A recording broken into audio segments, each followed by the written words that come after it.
Hi, I'm Grace. I'm going to be talking about the description of American Psycho, or the setting and main character. So American Psycho is set in Manhattan in the late 1980s with a particular focus on the city's wealthy elite. The film was set during a time when consumerism and the intense competition to climb the corporate ladder were prevalent.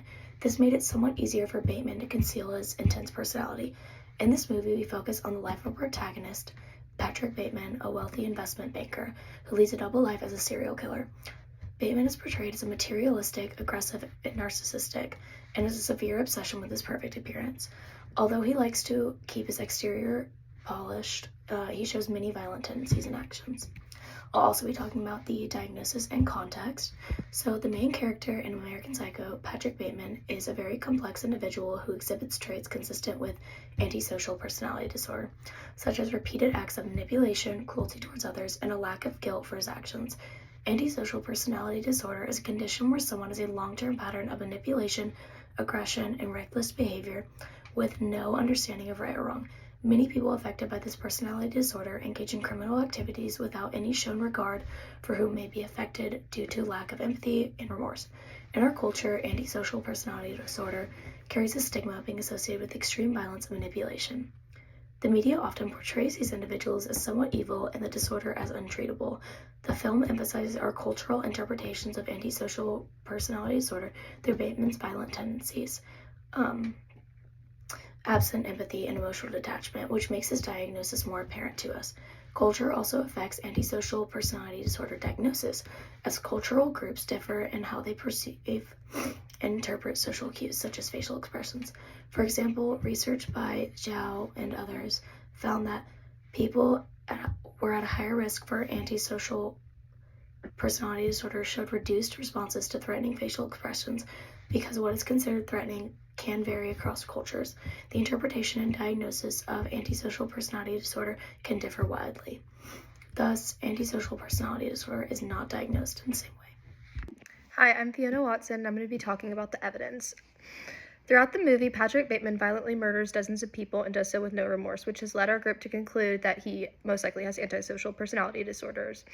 He shows various symptoms according to the DSM-5, such as aggression, lack of regard for others, impulsivity, and failure to learn from his past experiences.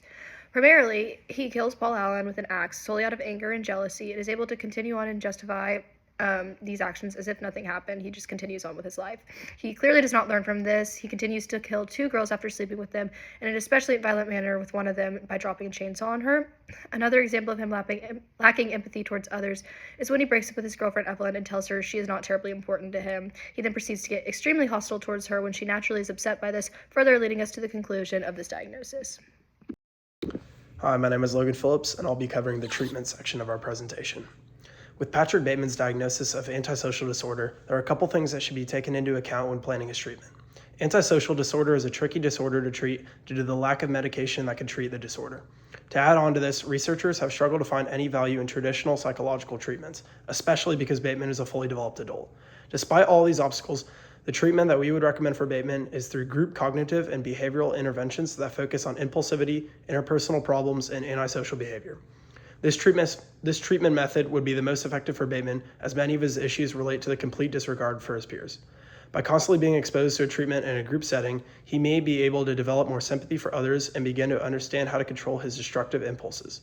The biggest obstacle that will be faced during the treatment will be the fact that he is a fully developed adult and has been operating with his current condition for quite some time now. It will take time for Bateman to begin to change his ways for the better. Another obstacle in the treatment will be Bateman's attitude. It is very likely that Bateman will resist both the corrections made by the administrators of the treatment, along with the group in which he'll be treated in. However, if Bateman can overcome his disdain for everyone around him, he may be able to see strides in his impulse control and see his thought process change from that of one that is constantly analyzing the flaws of others to one that is more emotionally mature and thoughtful. I had the broader perspective slide, and in this movie, Patrick Bateman is shown with traits of antisocial personality disorder. This shows a lack of empathy, manipulation, and violent behavior. While some of his traits match the disorder, the portrayal is not fully accurate because some of this film is exaggerated for dramatic effects. Most people with this disorder are not serial killers, and this movie style makes his behavior more symbolic than realistic. More broadly, portrayals like this can strongly influence how people see different types of disorders. Films often seem to link disorders with extreme violence, which can cause a spread of misinformation about these different types of disorders. Although movies can raise interest, it can also lead people to an unrealistic view of mental disorders.